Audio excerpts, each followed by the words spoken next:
Bonjour Marjorie. Bonjour Julia. Alors vous êtes enceinte de 6 mois et demi et je crois qu'en ce moment, vous vous posez pas mal de questions sur les équipements à avoir en termes d'hygiène et de soins pour votre futur bébé. Oui, c'est vrai, c'est mon premier enfant et j'ai l'impression que tout est indispensable. En plus, je suis extrêmement gadget, donc je me laisse facilement tenter.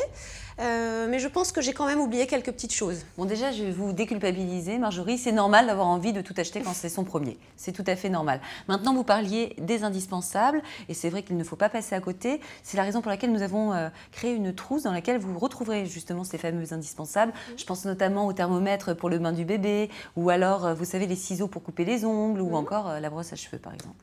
Et justement, pour le bain, quel conseil avez-vous à me donner? Alors, pour le bain, je dirais qu'il y a 2 conseils très importants. Le premier, ne dépassez pas 10 minutes voilà, de bain pour le bébé parce qu'après il se fatigue. En plus, ils ont tendance à plus se refroidir que nous les adultes. Donc on n'excède pas 10 minutes, même si c'est un super moment de convivialité entre le bébé et les parents.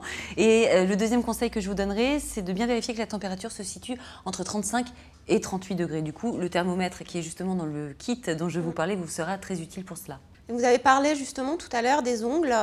J'ai un petit peu peur. J'ai peur d'être un petit peu trop brusque. Et de faire mal au bébé. Oui. Et je sais, on a tous eu cette peur-là. Moi-même, j'avais très peur de faire mal. En fait, il faut faire attention, tout simplement. Déjà, le premier mois, vous êtes tranquille, vous ne touchez pas aux ongles de votre bébé. Après, quand il a 1 mois, vous pouvez effectivement commencer à lui couper avec un ciseau avec des bouts arrondis. Vous faites bien attention de ne pas couper trop court pour qu'il n'y ait pas d'irritation. C'est tout. D'accord. Et concernant tout ce qui est soins de la bouche? Alors, les soins de la bouche, vous n'avez pas à attendre qu'il ait des dents pour commencer. Justement, dans le kit dont je vous parlais, il y a des instruments faits pour le massage des gencives. Et en fait, on ne le sait pas forcément, mais ça soulage beaucoup les bébés de leur masser les gencives.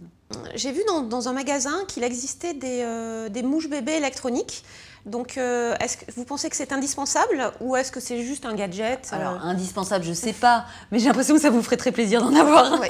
Non, parce que le mouche bébé manuel marche très bien, mais c'est vrai que vous qui aimez les gadgets, ne vous privez pas d'en acheter un parce que c'est très pratique d'utilisation et en plus, c'est très hygiénique pour nous les mamans. Et les humidificateurs dont on me parle beaucoup?